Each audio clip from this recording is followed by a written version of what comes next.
Good afternoon. Glad to have you back.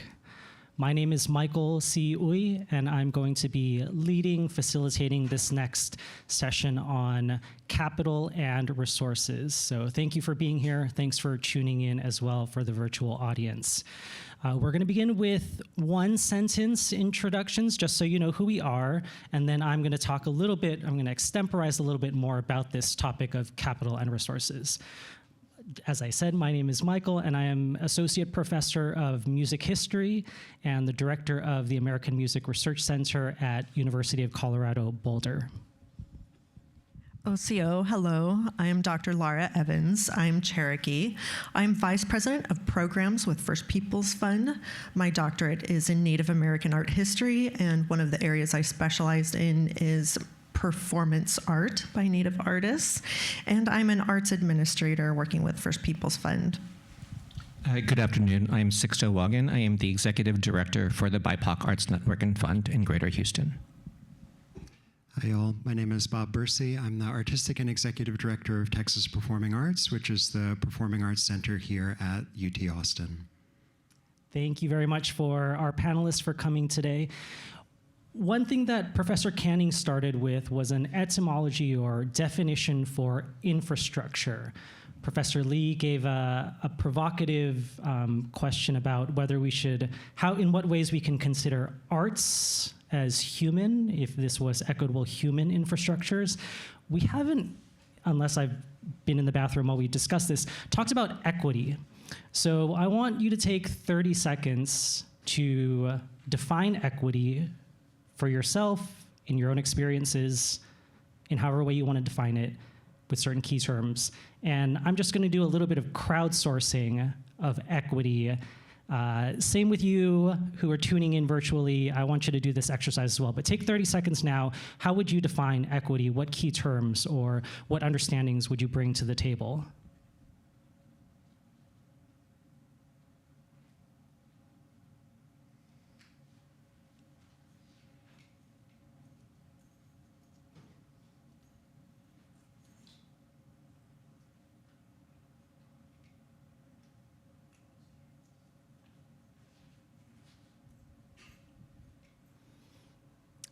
I'll start with the audience, but also bring in our panelists as well. What did some folks write or think about?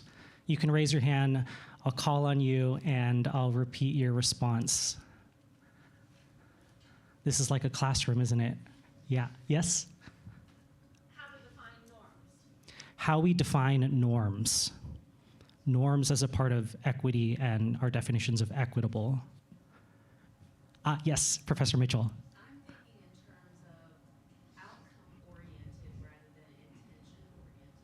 Differences between outcomes and how we approach things, outcome-oriented versus intention-oriented. One or two more? Our folks here, our panelists, what comes to mind with equity or equitable? This is my non-answer. Actually, all of what I'm going to be talking about and the work with the BIPOC Arts Network and Fund is actually building with our community in order to define what equitable looks like for Greater Houston, and learning with each other and pushing each other as to how do we live into that. And so I guess part of the thing, instead of it actually being outcome-based, it is process-oriented. Outcomes and process-oriented community definitions of what equitable is. Other key terms that might come to mind are questions about fairness or questions about justice. Professor Wilbur often reminds me in her eloquence that we can study equitable outcomes through groups that may be historically overrepresented, hogs, versus groups that are historically underrepresented, hugs. That's another fruitful way of thinking about these questions of capital and resources, how some groups or some artists have historically had greater access to capital resources, and how some groups have had less access to such things that help artists make and do what they want to do as artists. So I'll start off with going over again the questions that are posed in the program. The top part of the capital theme or resources theme makes us think about in what ways arts are justified through definitions that rely on economic capital. What are the values? What value does art have in showing its worth in money or dollar terms, as well as the questions about how capital can be used, whether it's economic, social capital, cultural capital, human capital, in the way artists do what they do. So to go through these questions again, the first question, how do you see artists and arts advocates negotiating multiple forms of capital in their daily work in live performance? Through what kinds of strategies are artists and arts advocates struggling with or striking a balance between generating revenue and generating other forms of meaning, social capital, environmental stewardship, trust? What steps might economic investors in the performing arts take to support non-commodifiable, indeterminate, or otherwise iterative approaches to performance creation and facilitation in local communities? And I'll go to the last one. What new or alternative forms of capital, especially in a post-COVID, in a after-COVID world, would you like to acknowledge as emergent or operative in the current cultural ecology? So from here, I will allow the panelists to share a little bit of a longer introduction about who they are and where they're coming from, and addressing one or more of these questions. Lara, would you like to start? Sure. So First Peoples Fund, this is the 30th year that it has been in existence. And I want to shout out to Lori Poirier for her leadership, for growing the organization to where it is. First Peoples Fund is a Native arts and culture nonprofit. We fund a lot of programs, so fellowships, annual awards to support Native artists in the visual arts as well as in the performing arts. We also have Community Spirit Awards that we do annually. We also have Native Artist Professional Development Training Programs, which is culturally based business training for Native artists.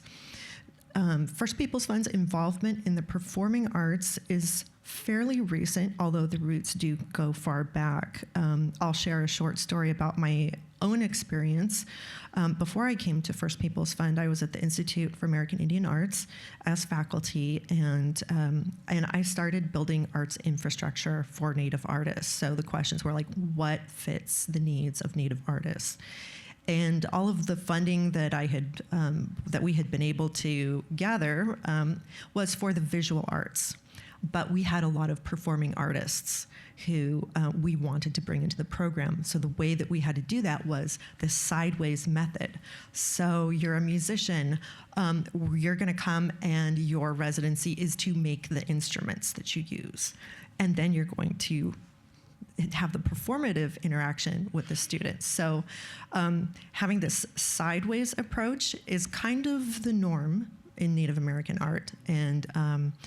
And I will say this is kind of the bath bomb in the room, is that for us, the arts is not a separate thing. Like, you've heard the word or the phrase, we have no word for art. That's the first phrase of that sentence. We have thousands of words for art. We have so many languages, and each of those languages has thousands of words for art. The difference is that in Western Euro-American culture, the arts are separated out into a different discipline, into a separate thing. For Native arts and culture, it's all integrated. So visual arts, also there's performative elements to that. Like, everything is all together. So foodways, knowledge production, how we share, teach, and learn are all engaged with making, performing, and doing. So here's where the radical piece is that we have things all integrated. Y'all have things separated. How do we get closer together? Is that useful? And I think the question about building human instead of building arts equity, like that kind of gets really at the heart of it right there, that reconnecting things could be very culturally important. I wanted to, I'm so touched by hearing the term culture bearers being used so much in philanthropy. I remember Laurie Poirier saying, I think they got that from us. Like, should we be proud or offended? And I'm going to lean into proud, and I want to say that everyone is a culture bearer. A 2-year-old child is a culture bearer. They don't know it yet. But once we start to become conscious of ourselves as culture bearers, then we can ask, which culture? As an interracial person, Native on my dad's side, non-Native on my mom's side, that's kind of like a normal thing. Okay, which culture am I bearing today? In this moment, what am I leading with? Am I leading with a culture of kindness? Am I leading with a culture of appreciation? Or am I leading with a culture of competition? So parsing out what culture we are bearing as we do the work we do, I think is really important, and recognizes that we're not divided into professionals and audiences, public and possessor of skills, knowledge, expertise. And I'll leave it there. Thanks so much, because I think, thank you for this entire day. It has been such an amazing privilege to actually be sitting here with you all, and my mind has continued to be blown by everything that has been shown up. And it's been an amazing opportunity in order to actually, for 4.5 years I've been doing this project, and all of those thoughts have been articulated, and questions have been articulated through these conversations today. But a little bit more about me in terms of how I come into this work. I am a child of immigrants. My parents came from the Philippines in the 1960s. My mother was a doctor. My father was not. And what was important about this is that also how they decided to utilize culture as an organizing force. And so that they created they were co-founders of the Filipino American Art Society, Filipino American Society, in which I grew up doing Filipino dance. And that understanding of culture and that place of home and the recreation of home was an essential way for me to understand how arts functions.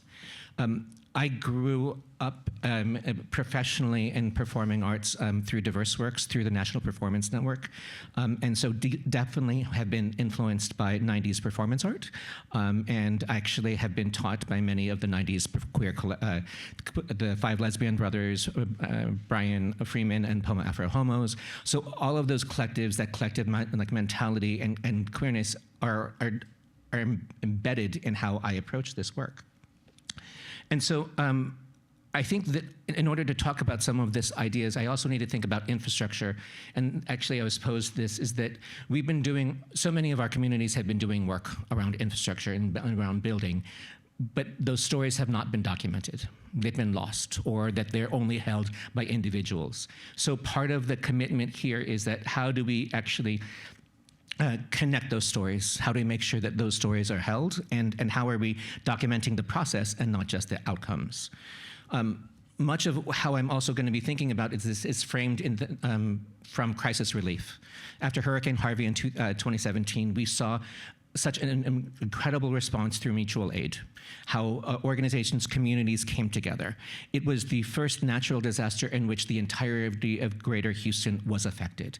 And no matter what the class was, no matter where you came from, no matter your histories, everybody was affected and people came together. So there was so much joy, there was so much to be celebrating in those moments. We also recognize how art was utilized in those moments in order, through the photos, the narratives, and song, everything that brought us together. So art was central in how we rebuilt. Next step was also thinking about capital and resources. Who got to rebuild faster? Who actually got to rebuild? So we come to COVID, and I am now the executive director of the BIPOC Arts Network and Fund, and that was originated as a response to the COVID-19 pandemic, as well as the international response to George Floyd's murder. And so Ford Foundation created the America's Cultural Treasures Initiative, and the BIPOC Arts Network and Fund is actually one of 9 regions as part of the regional initiative. It is a $12.4 million. It started as a $12.4 million endeavor, which was. I could talk about how we distributed the funds, but it's actually not just about the funds. It is about how we are operating and how we are choosing to build a community and a culture that brings philanthropy, community organizations, community leaders, artists, arts organizers together in order for us to build a thriving BIPOC arts ecosystem of the future. How are we actually enabled to build a broader table and make sure that that table is informed? And so that everybody who's coming to a conversation is that we are understanding where the systemic, where the historic, where the institutional barriers, and how do we actually utilize those as opportunities in order for us to create intentional choice of how we move forward. How do we actually think about how we move and how we can actually support each other, and how where those barriers are things that we can push against or things that we just need to accept or move forward on this aspect. So all of our work is actually community co-designed, community-led, community-reviewed, and so that we've actually done $1 million to investments in artists, because we also believe that investing in artists and culture bearers is also investing in our city. It is a $5.5 million endeavor over 3 years to Cultural Treasures, which are organizations who have been anchor institutions to communities, who have been connectors, who've been collaborators, who've actually been able to define what culture is in Houston. Houston is now, as touted by many, as the, quote, most diverse city. Well, if we are the most diverse city, we need to uplift the stories of the populace of Houston, the diverse population of Houston. We also have an arts education track, which is now a peer-to-peer mentorship aspect. There's a lot I can say, but I think part of what I also wanted to uplift is part of our learning. It is an engaged, applied creative practice and action-based learning process over 4 years. We are all working together in order to understand how we do this, and it is actually important for us to uplift that this is a creative practice, that there is no wrong way of doing it, that there's no singular way of doing it, and that everything that we are doing is actually contributing to the learning so that we can continue to do this better or do this differently in the future. It is also built on the intention that because of the disruption of COVID and everything else, why do we have to uplift or uphold or bring anything forward that didn't help us? How can we challenge ourselves and each other into living into a future, and how do we build that future? And how do we utilize these resources and this time as an opportunity in order to build that vision? Are we actually driven by a vision, or are we just continue to driven by what we have historically been done? Are we driven by a vision that is actually defined by us as community members or as organizations, or are we just continuing to respond to the criteria of a grant program? What continues to drive our work, and why do we continue to do it? Because it really, because we also know that now the sources of income and support for art is completely ruptured. So why do we need to keep on thinking about in those ways that no longer serve? So we do think about expanding our definitions of resources beyond cash. It is about time. It's creating space for world building, refining value propositions, and we create space for allowing for complications. In a time where everything needs to be simplified, how do we spend time together in order to understand the complex nuance, to be able to uplift the histories, to actually be able to remember that it's not like that. Art is not separate from life, that these stories and the ways of working have been part of the African American community since Freedmanstown in Houston. How do we think about all of these histories and uplift them and empower them in order to guide us into the future? Yeah. Oh, there's more in the manifestation too. There's some so I guess the other part is this, that really thinking around how do all of the folks in our community think about an ecosystemic approach to this work and recognize that we have an opportunity in order to be able to work together? So great questions. Thank you. I'll start with a little disclaimer, just to say that I'm speaking this afternoon in my personal capacity and not in my professional role, nor as a representative of my organization or a representative of the University of Texas at Austin. And also, I want to frame my comments in that I come from the lens of a practitioner rather than a scholarly background. So in terms of non-monetary capital and frameworks and how they exist in the work that I'm involved in, we set a goal for our organization 5 years ago to be the country's highest impact university-based arts organization. And so we defined the currency of our work and what would guide all of our choice making throughout everything we do in the organization is how is it creating positive impact on all of the communities that we serve and engage with locally, nationally, and internationally. And it's an interesting question for us because we don't see that as being, or we have not found that to be mutually exclusive with robust institution building and creating a financially sustainable organization. So during the time that we've been working within this impact framework, the organization has grown from a $16 million a year annual budget in 2019 up to $40 million in annual revenue in 2024. And we've seen our annual audience grow from 200,000 people to 400,000 people who are participating in live arts experiences over the course of that time, thus becoming the country's largest and most active university-based arts organization. Our focus around equity and how that fits into that framework is making the argument, which is my personal belief, that class is the primary inequity in the arts. And we've tried to build an organization and create a set of programs that truly has something for everyone defined in the broadest possible way. We've wanted to build an organization that can operate with stability over the long term because we found that that is what artists need, is institutions that they can count on, particularly in a time of significant instability, changing funding structures, shifting audience patterns. What are the anchors in the community? And we've tried to position ourselves to be that because so much in our field is tenuous, and I appreciate precarity and come from personally a family background of very little resource, and so I appreciate theoretical and scholarly questions about monetary and non-monetary capital, but our perspective is that the art can be ephemeral, but the compensation and the institutional structures that support that art making and that convening of community need to have a strong financial framework and basis in business, and that's what allows us to create incredible value for our community. I really would encourage folks, as you're thinking about how the arts work in communities, to pay attention to the performing arts centers. It, to me, is an untold story in our field that these organizations, because of the breadth of their scope, get very little attention in the critical discourse.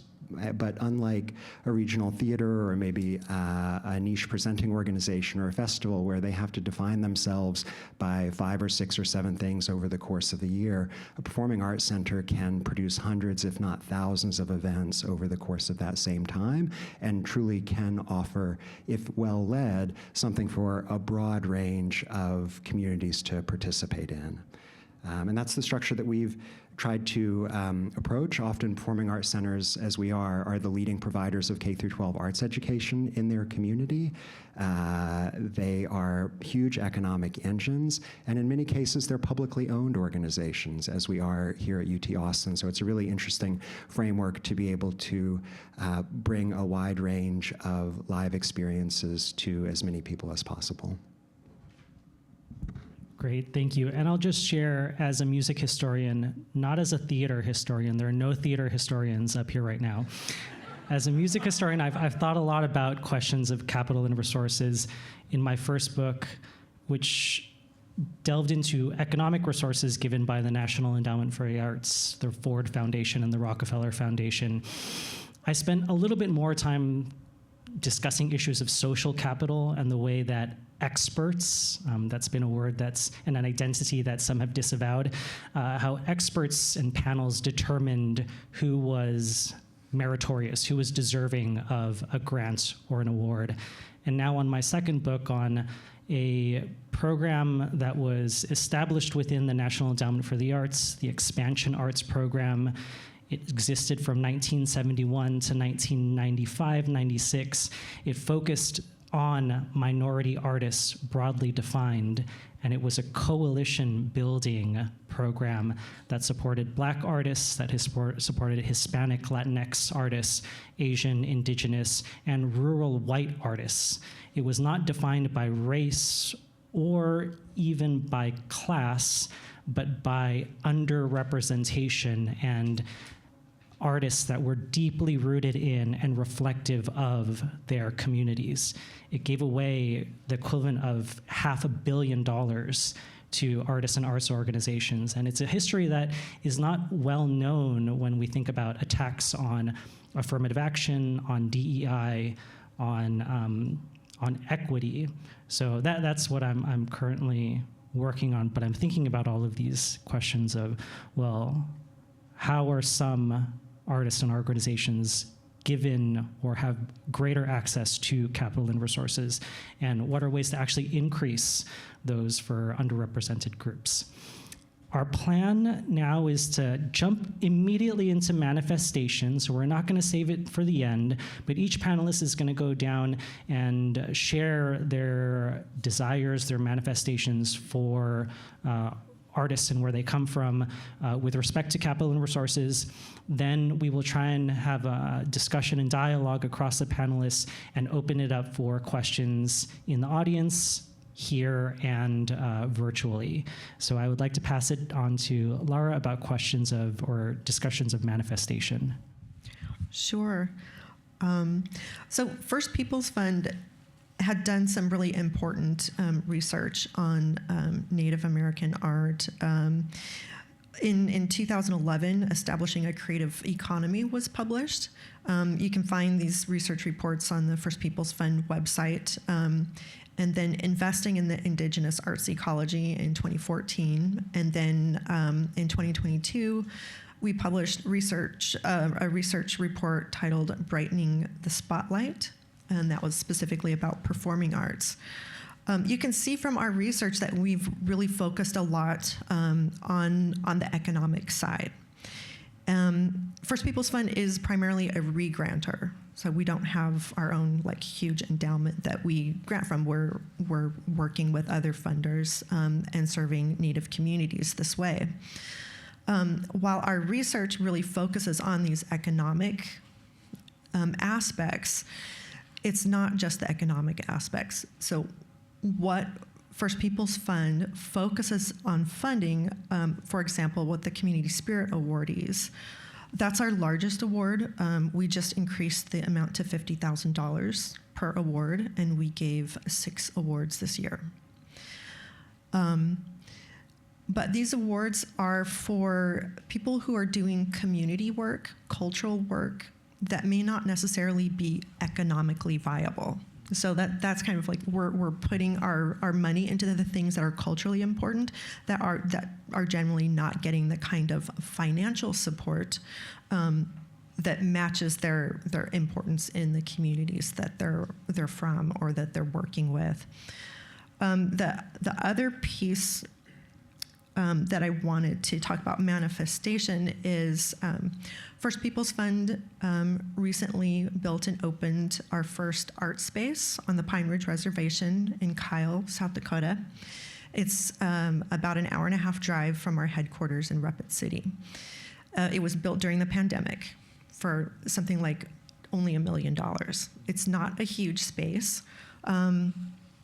It includes a state-of-the-art recording studio, and originally a garage that was housing the Rolling Res Art Bus, but immediately that space was transformed into a performance space, which was unheated in South Dakota in the winter. So we just got that heated this fall, so now it is heated.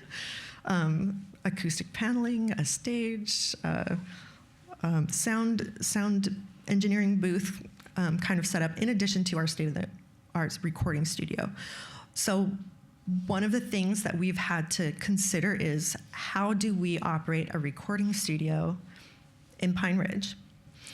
And what does that mean, and how does that impact other parts of the, we think of the indigenous arts ecology, so we think about a systemic view of things. We knew that barriers to native recording artists, as like it costs a lot of money to like get into a studio, and then like how do you even like get to the point where you feel comfortable like spending your resources that way? Like the barrier to entry is really high. Most people just like don't even get there. So from the beginning, our idea is, okay, well, it has to be free. So we provide all the services for free, recording for free, engineering for free.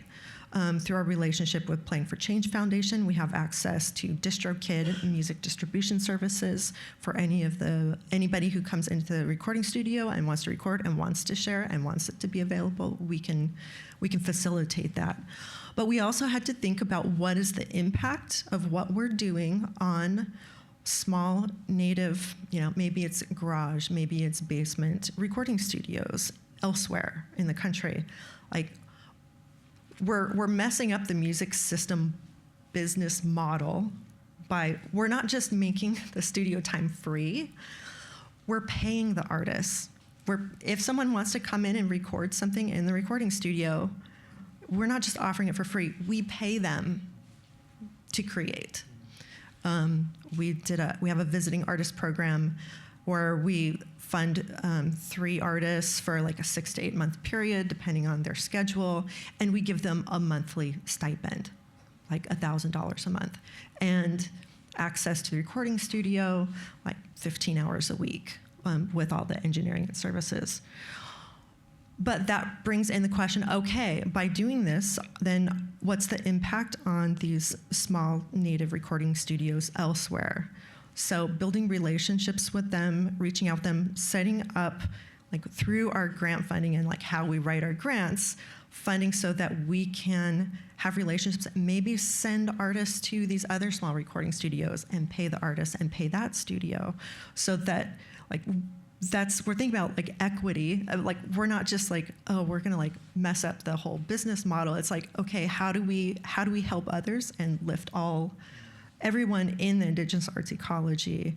And then, what might that do for artists from other cultural backgrounds? Or like, could that impact other industry models beyond us? We don't know.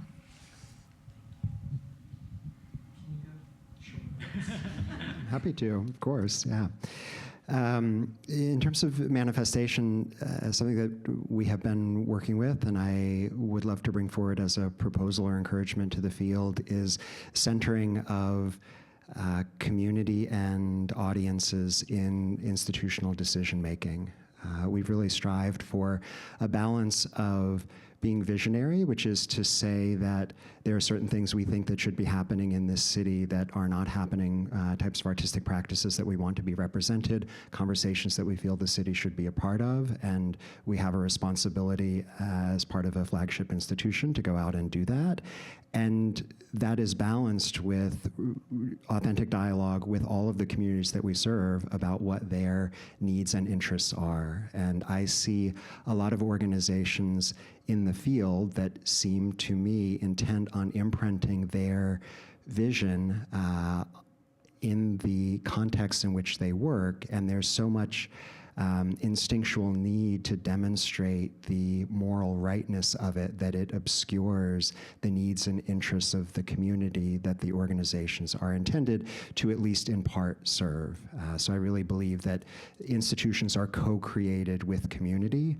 We rely on the communities that we serve on every level, and without that community support, we don't have anything. And that structure that we've been advancing over the past 5 years has allowed us both to grow significantly in our reach and impact, and to do so without any meaningful governmental funding at the federal or state level, without any resources from the university, and without any engagement with big philanthropy.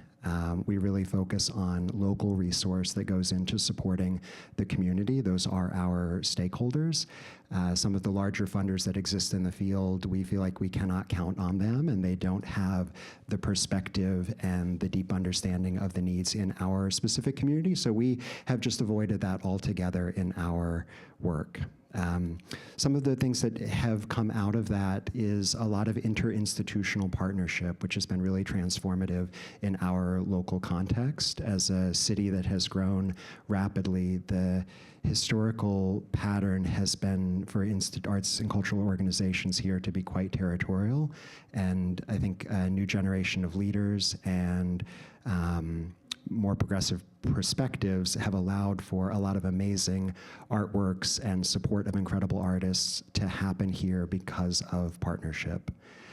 We also are really focused on geographic equity for performing arts centers, especially university-based performing arts centers. The historical framework that they exist in is to bring in the most interesting things from outside the community, and that was a marker of cultural sophistication to put the city on the map in some ways, if we're looking at the history of the field back to the 60s and 70s. And we've tried to expand that to engage with locally based artists, situate artists on our board, create commissioning and residency programs that are focused on helping local artists create at a different scale than they would otherwise be able to do with the resources available in our city.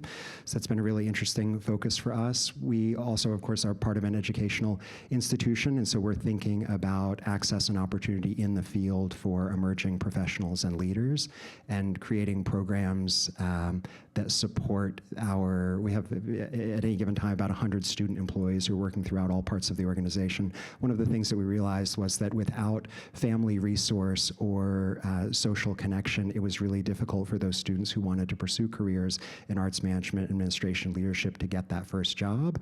And so we were able to fund a fellowship program that started with 2, now 4, growing to 6, and we hope eventually 8 students who have full-time salaried and benefited positions for that first postgraduate position, and then we help place them into other organizations to launch their careers going forward. So our approach has been to create a really big tent to embrace a theory of aesthetic equity and ideological diversity, and to be unafraid of what that means in our community and to fully embrace it. So there's so many thoughts, and if this comes out jumbled, please excuse the draft in this. But I think that some of the important parts for us around the manifestation of this work is around how are we uplifting community-defined success in ways that are untraditional, unrecognized, or anormal. So I think that actually, Adam, you mentioned earlier around how the delivering diapers was an important part of an arts community practice. And I think that that's actually one of the things that we also wanted to uplift, is to hear back from our community as to what was important, and the fact that feeding the children was as important as the arts program. That holding place of historic place for Freedmanstown is as important as building a new arts project. How are we actually continuing to expand what these definitions are so that it is not, and recognizing and making sure that the people who are making those decisions of what is important are actually the community members and the arts organizers and the arts and the culture bearers, and not the people who hold the resources.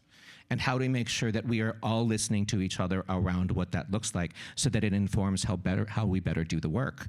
And so that the fact that during our first artist award, the fact that we actually utilized artist and culture bearer as a definition of that actually created over 400 applications that came in. And this is the greater Houston area. And let's say for Houston Arts Alliance, which is the only other organization within Houston that gives to individual artists, their general individual artist application award was about 150 applications. And this is 400 BIPOC identified artists and culture bearers. And the fact that we were giving out $20,000 is another radical shift to how that is. So it is also about what is the size of the investment, and making sure that these investments are not just about the money, but how are we creating a community a network of support around how the organizations and the communities will actually manifest that work.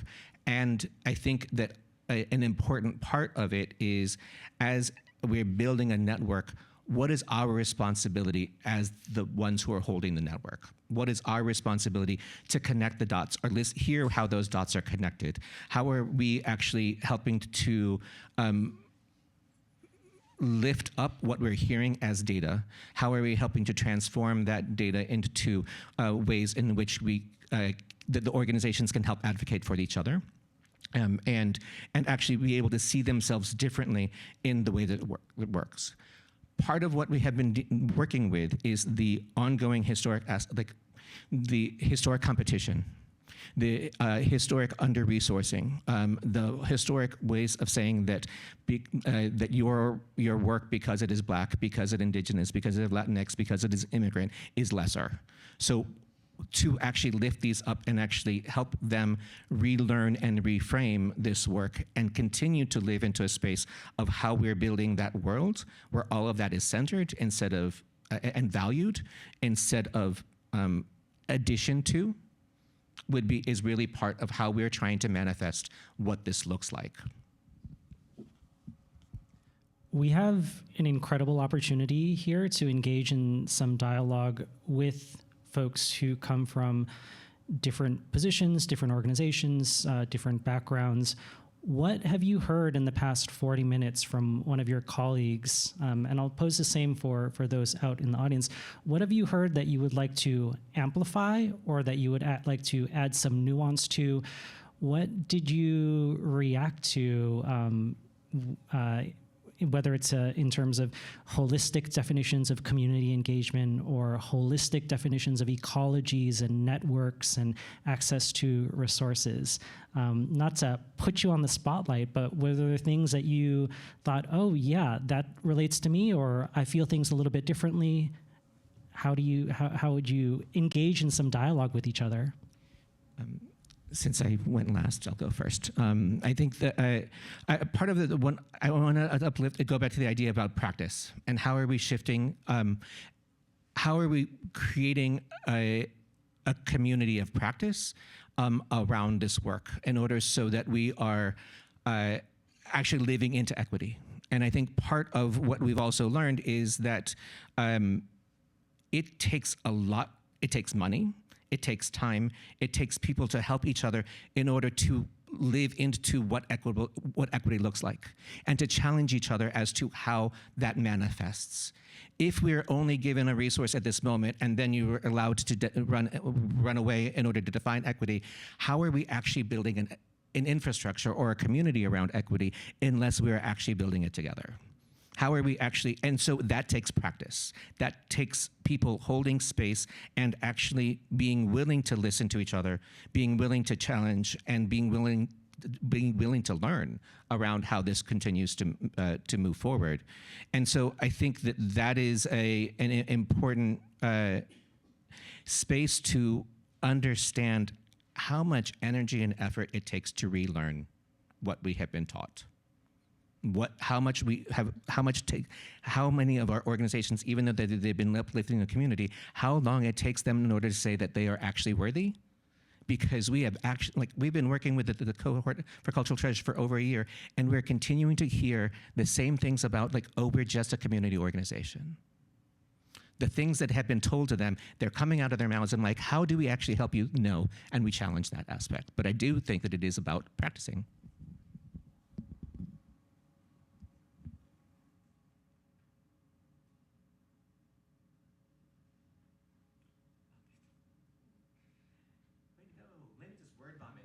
Cut all the words. Nobody else can respond. As you were talking about that, I was thinking about in terms of, strictly speaking about capital and finances and the performing arts, in a Native context, we've got, since time immemorial, we've been performing, we've been arting, but like engaging with the economic, like paid performance stuff, I'm going to say like, okay, Buffalo Bill's Wild West show. So like less than 200 years of interaction with this capital system around performance. And oftentimes our performances were coerced. They were performances done in forts as captives of war. Engaging with the performing arts as Native people is very fraught. We are cultural ambassadors in an unequal power system. A lot of the source material that is presented, even if it has Native people in it, was not written by Native people. Like, we do have great Native playwrights, screenwriters who are working now, and their work is getting out there, and that's fantastic. But our involvement with this capital system is fairly recent, but our traditions go much, much farther back and much deeper than the formats that we are, calling the performing arts as a discipline. And I don't have any point beyond that. That's great. In your comment, Sixto, I really appreciate the aspect of unlearning. That is really resonant with me in how we have structured our organization with being entirely locally funded and without seeking that good housekeeping seal of approval that our field allows major funders to bestow historically, right? That's been something that for me and my team to realize that we can build a robust, sustainable organization and not feel regret for not applying for that NEA grant, or right in our field, at least people coming out of my generation, we always were taught you got to pursue that next Mellon grant, or why isn't Ford paying attention to you? And actually what we found is that that is completely immaterial to the communities that we are supposed to serve. And what matters to us here is, can we meet the needs? Can we create new opportunities? Can we do that on a consistent and sustainable basis that isn't linked to the grant making cycles or the priority shifts in a national conversation that may or may not resonate differently in our community? And to be comfortable in that space has been some interesting unlearning for me and us as a team. If I can just jump on, I think because I think part of what I'm also thinking from earlier today is just thinking about what is the role of advocacy and how that shifts, and actually how are we actually utilizing advocacy from a place of where we define of what's important instead of what the funder has defined as important. How is that actually going to a place of understanding what we value and recognizing that as an invitation in order to move something forward, instead of, again, the historic space of like, I got something, I need to figure out how to get it funded, or how to twist that, or how do I lie about what I'm doing in order so I can get the money over here. Echoing all those things, I'm reminded about our earlier sessions about mission and data, and Derek Miller referencing a virtuous cycle between data and grants, and Todd London also bringing up this reminder that we say we're living in a capitalist society that can feel so often zero-sum, that can feel nothing but competitive. In what ways do we have to be practical to work within that system, and in what ways do we have to try and fight against the system in ways that we see are unjust or unfair? And I just appreciate all of you sharing your reflections on that. Laura. I'll tell a story about our Oglala Lakota art space. Research, like community input surveys, were done in advance of First Peoples Fund building this first art space, and when asked if people wanted business training to help them with their home-based arts business, which our research had shown that 51% of households on the Pine Ridge Reservation had some kind of home-based business. Of those, I think it was 75 or 79% were arts and culture-based businesses. And so the questions that we asked was like, well, do you want business training for your arts, arts and culture businesses? And people said yes. And we built the art space, and then we started doing workshops and financial literacy and workshops on like to help with business skills, and nobody came. Like even if we gave people a gas card and fed them, we would get like 3. But that's where like when you're talking about the community involvement. So I was like, okay, what do you want? Justin Heinemann, CEO, said like, when we talk to our communities and communities that have been like really lacking in resources, if you ask people, do you want this? They will just say yes, like regardless of what it is. But then like when you have it, do people show up? Then like, okay, they just said yes, but they actually need something different. So we did a lot of work with our community, and we tried a lot of things. And because so many households were involved in traditional cultural production, like as like, and making at least a little bit of income off of that, we thought that everything that we needed to create, to keep those traditions going, to keep the knowledge passing along was intact within the community. But what we found out when we built the art space and like opened it up, the fact is people did not have enough of that. What they needed was a place to come and make together, be fed, be safe, have a healthy environment to share knowledge with one another. So like our role is to listen to community and to create the conditions in which they can continue passing along the knowledge and talking. It's the language, it's the aesthetics of design, it's the storytelling that happens while people are making. It's the star knowledge, the cosmology, it's life lessons, it's how to be a good relative to one another. They needed a safe space for that to happen. And then maybe there'll be another layer of people who are like, okay, I'm ready to start my business, and we can provide that. But like our role is to listen to community and to provide what's needed. And so that experience makes me wonder if like in the mainstream America, is there a lack of places for people to come together, to share intergenerational knowledge and experiences, to be culture bearers without a price tag attached to it?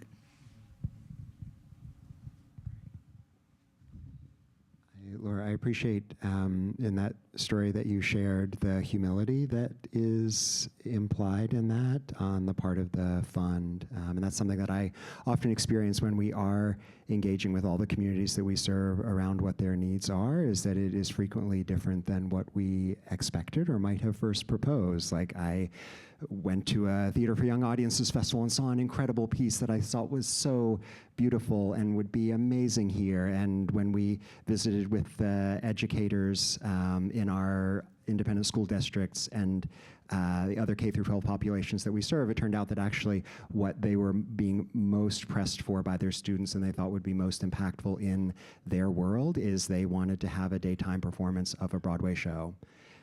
And that's amazing. I'm so glad to know that, and we can make that happen for them with incredible production by Larissa Fasthorse, an amazing playwright, and that created incredible value in our community, and it was different than where we started the conversation. So I think that's what we think about in terms of aesthetic equity and ideological diversity. That's what that means to us. Yes, when we ask community, we have to listen. Like, it is not an option.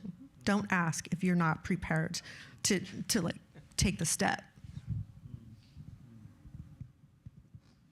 I guess a part of the other reflection is that we have been investing a lot in our learning and evaluation, and actually have brought in a community storyteller core in order to be essential synthesizers of information. But I do think that it is about how are we actually also helping to make sure that we understand what's actually there, like what is the success, or what is the what the need was, and so that it's actually community members talking to community members instead of community members talking to an institution. And how did we actually, and then of course, like, how are we actually making sure that the community storytellers are also empowered in order to work with the typical like evaluation team in order to understand what those metrics are and actually understand like evaluation practice, also learning their own skills, but again,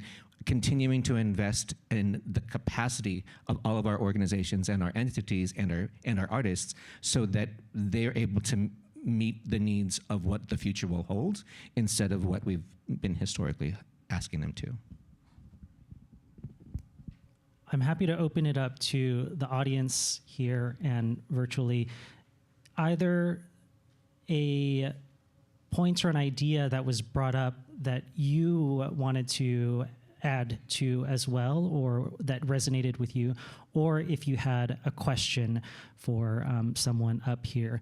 We'd ask if you not limit, but are advised to share something that's not longer than maybe 30 seconds or a minute, so you're not taking up so much time that we're trying to create space for as many people to participate as possible. You can raise your hand, and there are folks who can hand you a microphone, or I'm also keeping an eye out. Dr. DeWatley is monitoring the Google form and can pose some questions online. But if anyone in the room would like to start, I didn't see other hands. I'm Sarah Wilbur. I'm one of the co-conveners, and I wrote this down so I'd be succinct. I'm so grateful for this entire panel, and I think it is, to me, speaking to the data and storytelling panel a little bit, just right in this last line of comments. And what I'm impressed by is everything, but each one of you, from your really diverse perches and the roles that you occupy, are speaking about how you personally practice and like mobilize this kind of comprehensive approach, this kind of co-creation of meaning and knowledge, and then how does that shake down to power sharing, redistribution of resources, and I'm really just wanting to hear you say more about that, but actually kind of reverse who you're talking about. So from your perches in these organizations and institutions, when you need resources and are in a position to make a case for someone who resources your organization, your entity, and you're practicing these, what I think are really transformative ways of being in the world of resource, how does that case making go? How do you tell the story of why we can't return to these stubborn practices, or maybe question or wean our attachment from grant making that looks a certain way and has an aristocratic tenor to it, because that's what we've been passed down and inherited. So does that make sense? Like, when you need resource in your role, what does your case making look like, or what is your practice? Thank you.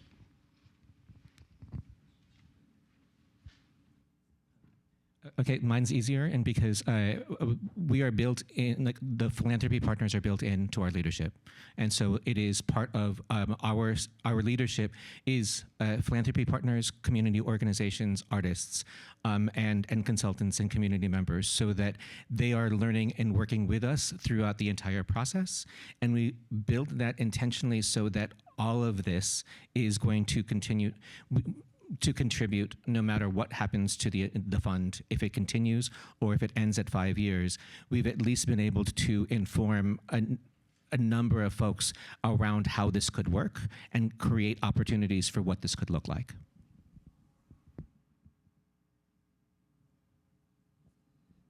I think as someone who spends a great deal of time and energy fundraising, I think I approach it as speaking on behalf of the communities that we serve. That's what I've found to be the most resonant when we're building relationships with folks or organizations or entities, institutions that can help us fulfill a vision, is that we are because of the number of people who engage with the work that we do, we are in conversation all the time. We're always getting feedback about what is impactful, what is not, how something could be better, different, scaled differently, adjusted in a particular way, and we synthesize that and give voice to it. And I think that's our role as an organization of scale in the community, is to understand and uplift those narratives, requests, ambitions, aspirations that wouldn't otherwise be in the conversation. It can be fairly difficult because the language and conversations in our Native communities often do not match with the language and conversations at the funder level. So we're always having to listen to what's going on at the funder level and like figure out how do these things translate. Additionally, Native America is very diverse. So there are different things going on in different parts of the country and different communities. And First Peoples Fund was based in the Plains, is very Lakota driven, but is also a national organization with the goal of serving all Native communities.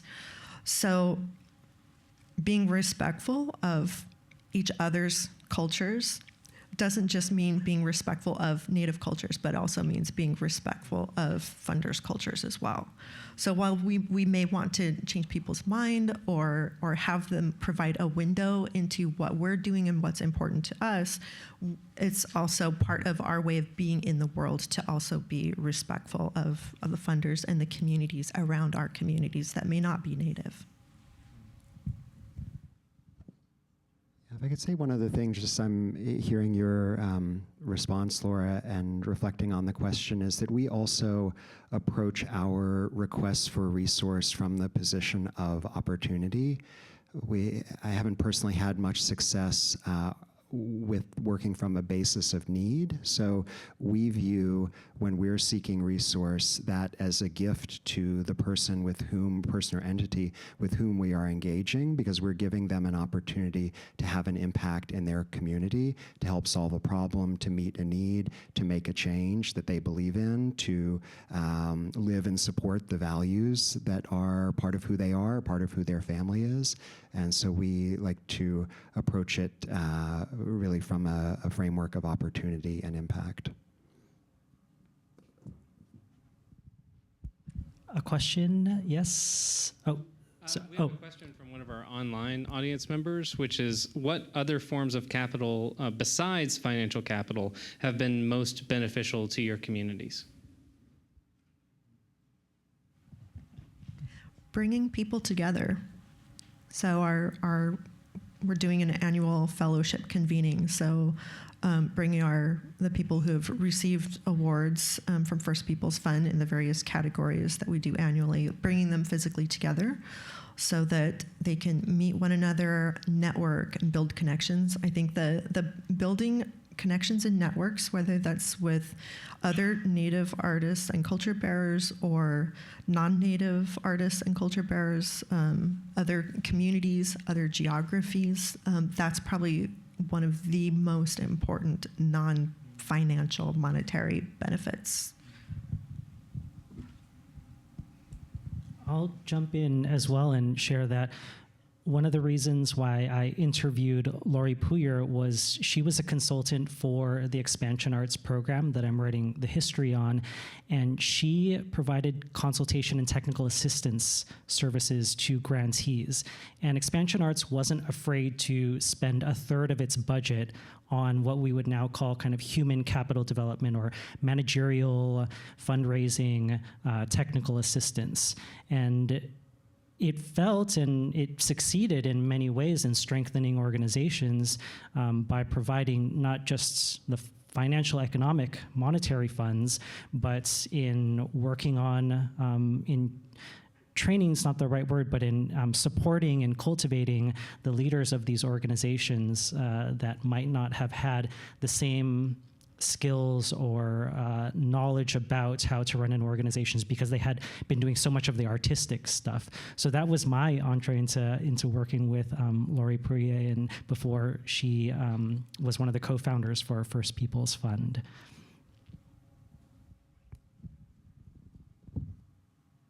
For us, the currency of collaboration has been really key.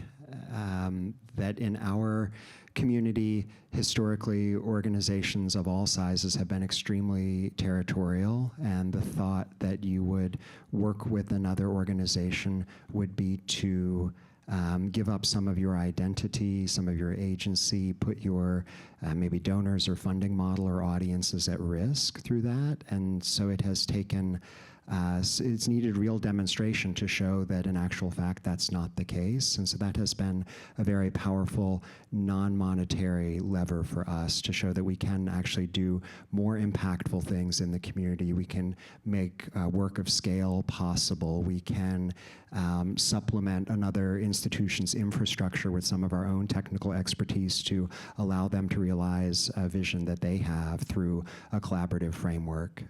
And so that's been a really powerful non-monetary marker for us.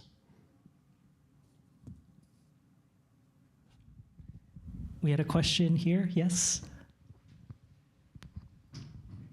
This may be an obvious question, but you've talked a lot about working with community, which sounds amazing. The question is, when you're working with community, what happens when there's a value clash with the community and with your own organization?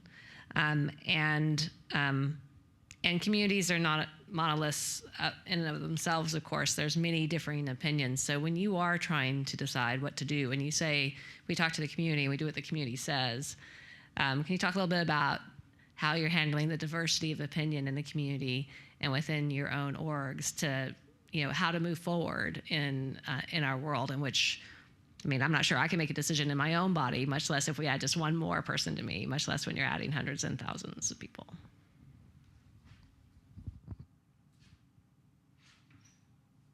That's a great question. I'm happy to take it on. I think we have been more experimental than many organizations would feel comfortable with. We have really committed to the idea, as I've said, of aesthetic equity and ideological diversity, and to pitch a really, really big tent. And when you, as you point out, right, community is not a monolith. It's lots of different communities that we serve. And if you are a public institution and you're really going to serve all of those communities that you're supposed to, maybe why is it a values clash? So it's not something we've actually run into very much because we've been extremely expansive in how we think about what it is that we want to do and what the organization can be a vehicle for.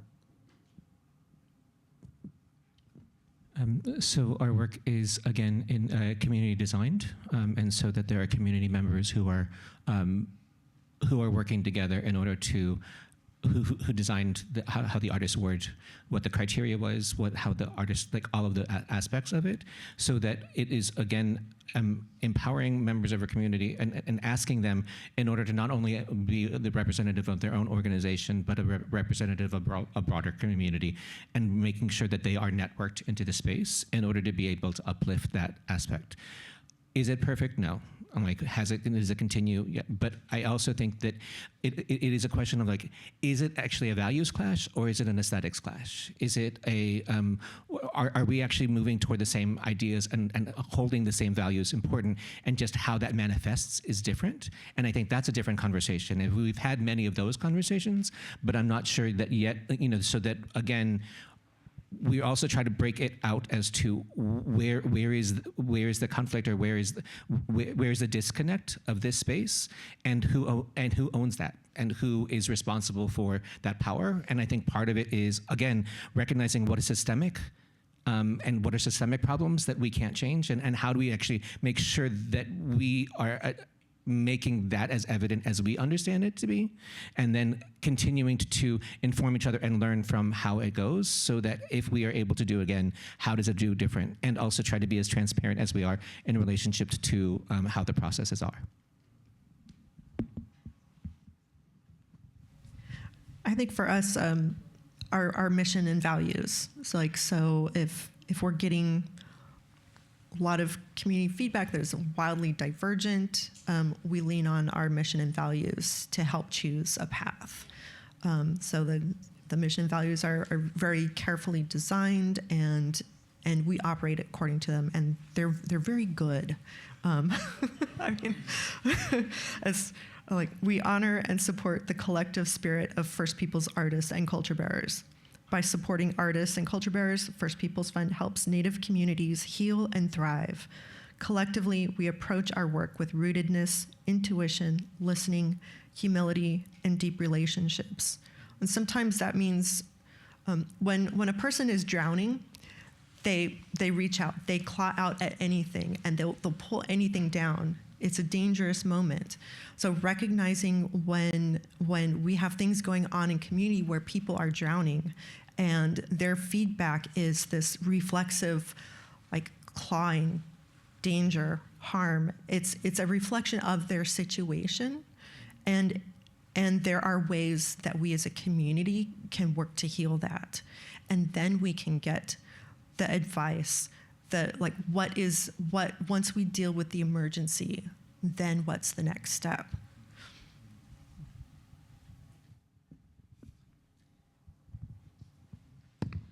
Oh, thank you. Just when you were talking, Laura, I thought, okay, I was just about to ask this question, like, talk us through the steps of how you build trust, right? I mean, each of you, well, two in particular, sort of came through during the COVID panic, right? I mean, Bob, I feel like you arrived during COVID, and it's such a big challenge at that point to have a season. And so what were sort of the, what did you find yourself doing to build the trust of the communities that you wanted to engage as partners and as a resource?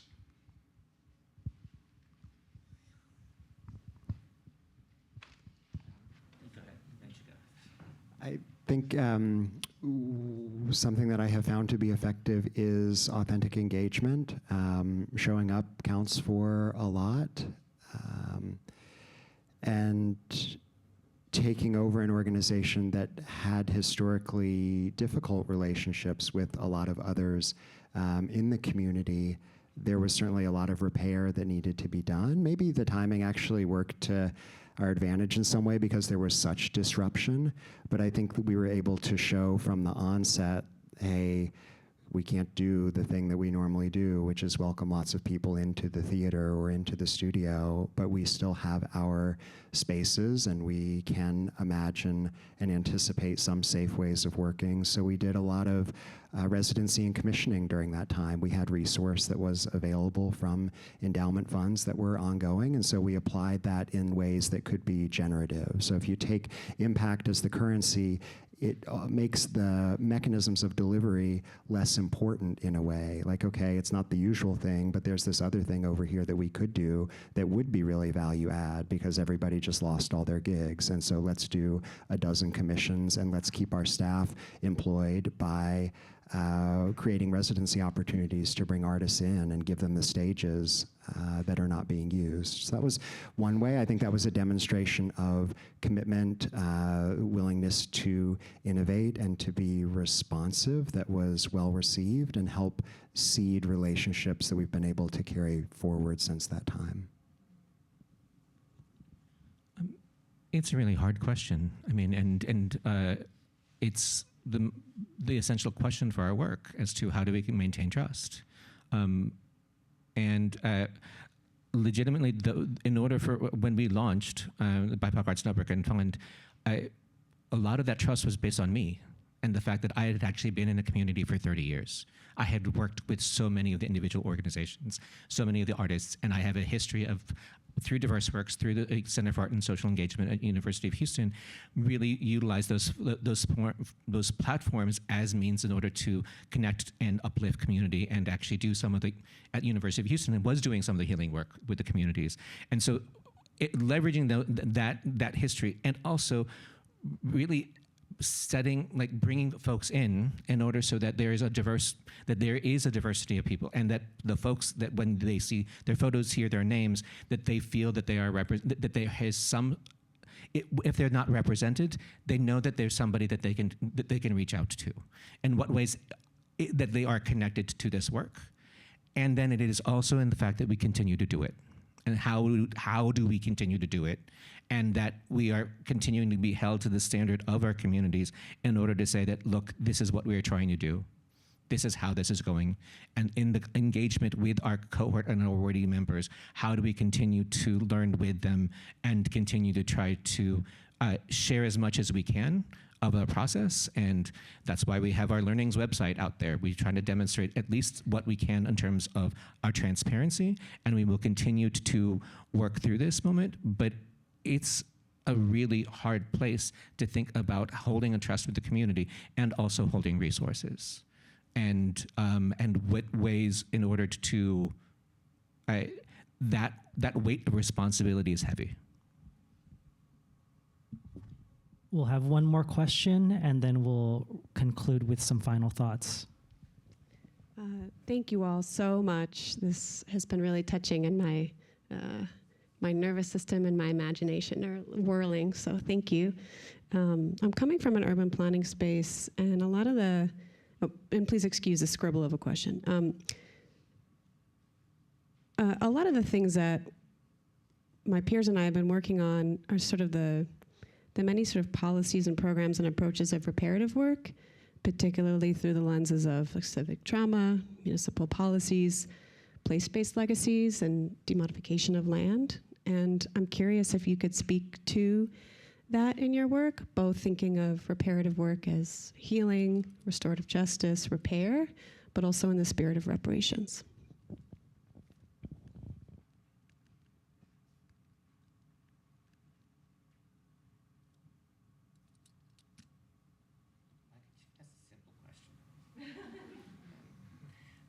I guess a part of the thing for us, one of the things that we learned is the second iteration of our artist cohort. Our artists actually said we needed to start with a self-healing retreat. We needed to start at a place of understanding from the individual standpoint, because if we do not actually build into that as a center, as a pillar, there was no way that we can build a network together. There's no way that they could work together as that. And so that was an important learning for us in order to do that.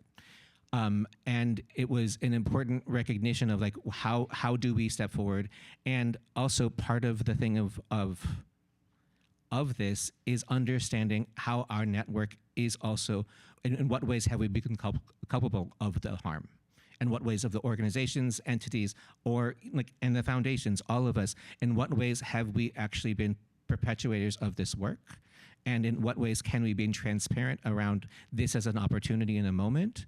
And I think that is about, and I think that what we've also seen within the learning cohort, the learning cohorts, is the fact that we are trying to create space of validation, space that recognizes the multiplicities of and the weight of what all the organizers and artists bring into the space, so that in some spaces of it, can it actually be a place where they can put all those responsibilities down before they enter into the space. And so that, again, we are working from a very individual healing standpoint and then also that then hopefully translates to how are the organizations working together in order to find healing repair within their own work. And then, again, building very much about a network like systems. How do we actually continue to think about where that works, how that work happens?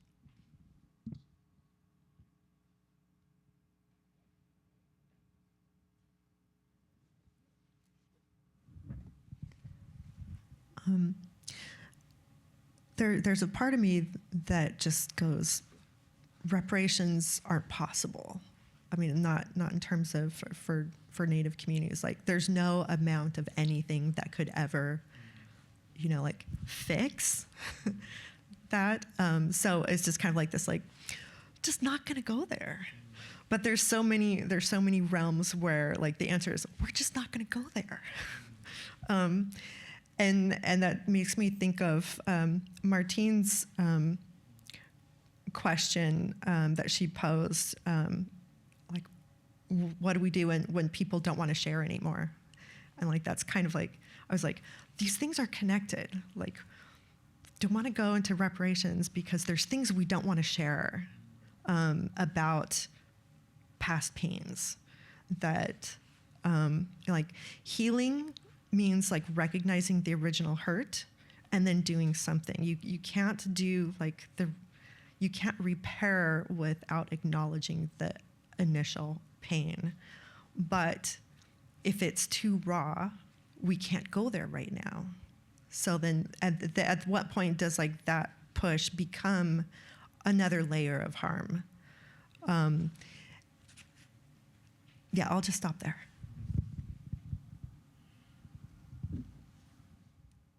We have some time for, so if you so choose to offer any final thoughts, reflections, comments, questions that you just like to throw out there for people to consider over the next 2 days. We have a little bit of time just for that if you'd like. I do have something.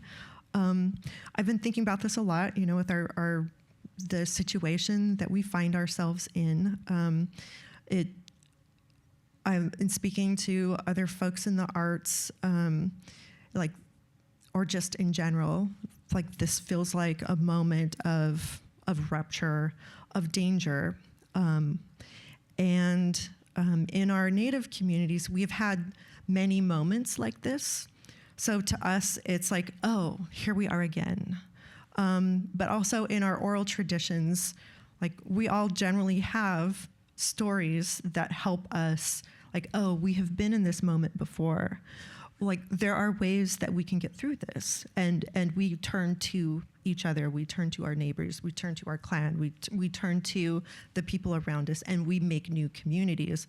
Or there's a complete rupture, everything changes. This could be environmental, this could be like physical removal, all kinds of things. We know how to build anew, to build new relationships with the land, with a new land, with new peoples.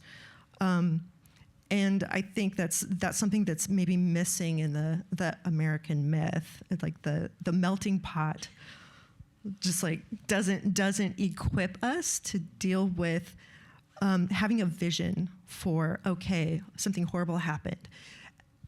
There are some steps to build a new way of being in a changed world. And I think that's something that we need right now. And I think the arts can help provide that vision, that story, that anchor to hold on to.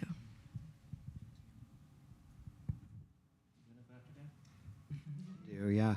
I think given the opportunity to be in a room with really influential folks, I am always advocating for increased attention to the Performing Arts Center space. It is in some ways a little mind-boggling to me how much outsized impact these organizations around the country have, and they are relatively understudied, I believe, in the field, and certainly don't get as much media attention as the labor dispute at the Symphony, or I don't know, that theater where half the board just resigned because of something. And when you look at scale and impact, performing arts centers are really anchors in their community, humming away in the background with hundreds of thousands of folks coming to engage with the arts, huge educational outreach, 1,000 or more artists employed and engaged every year, several hundred employees typically in every case, and really do a lot of anchoring work in their communities. So I would love to see more attention, investigation, critical discourse around the role of those organizations. So I've been thinking very much about where are the levers that we can utilize, where the individual levers, where organizational levers, how do we do that? And I think part of what I also ask is, are you in the practice of lifting up other organizations other than your own? Are you actually understanding what those stories are, and are you able to answer the call if they need you to actually step up into this space? One of the things that we did during our grant review was actually invite community stewards or community advocates into the room in an interview or conversation with the organization. And it was important in order for even some of the arts leaders to hear how the community members were able to talk about the organization and in fact uplift and be more passionate about what the organization did than the arts leader themselves. So in what ways are we making space, or what ways are we even stewarding those other folks who can be our advocates? How are we supporting them, and how are we making sure that we are actually able to utilize their own lever spaces so that it is about building a more equitable arts infrastructure or a more equitable human infrastructure, and so that we are continuing to push this because it is not just a receiving in this, it is an action. Bob Bursey, Sixto Wagon, Dr. Laura Evans, thank you so much for this very fruitful, wonderful discussion about capital and resources.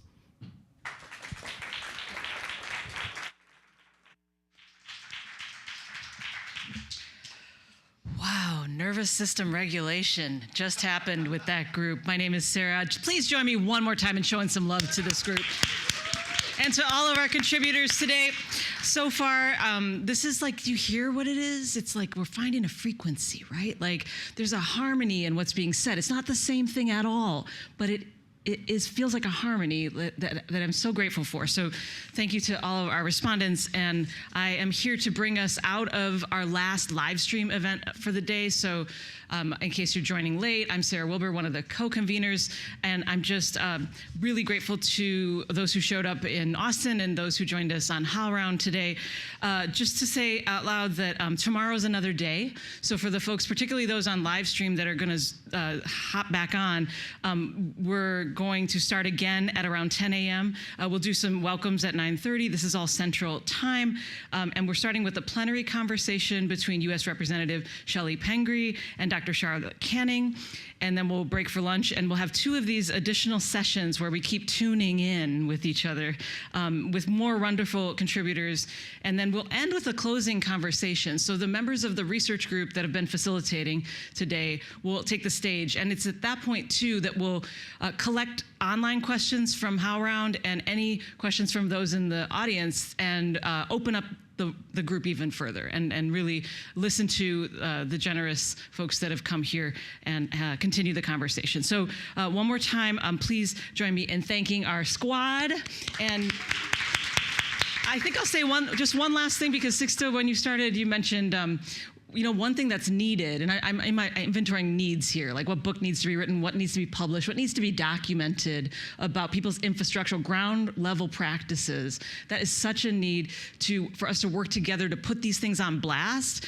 And just a shameless plug that the working group has an allied book series that is co-edited by Dr. Bonin Rodriguez, Charlotte Canning, Dr. Uy, and myself. And we really are saying it out there to anyone. The forms that these narratives take can be creative and multitudinous and all kinds of things, but please consider us a resource if you want to put something on blast and you're sitting with something that you're itching to put out in the world and amplify, because more than anything today, I feel like knowing these examples exist is like putting feathers in my heart, and it's exploding right now in a way that I really just love. So shameless plug. It's called Arts in Context, Critical Performance Infrastructures. That's the end of my commercial for today. For those of you in Austin here, we're going to kill off the live stream. We're going to take our last 30-minute break and come back for our plenary conversation with Dr. Maria Rosario Jackson, which I will facilitate proudly. So thank you, everyone.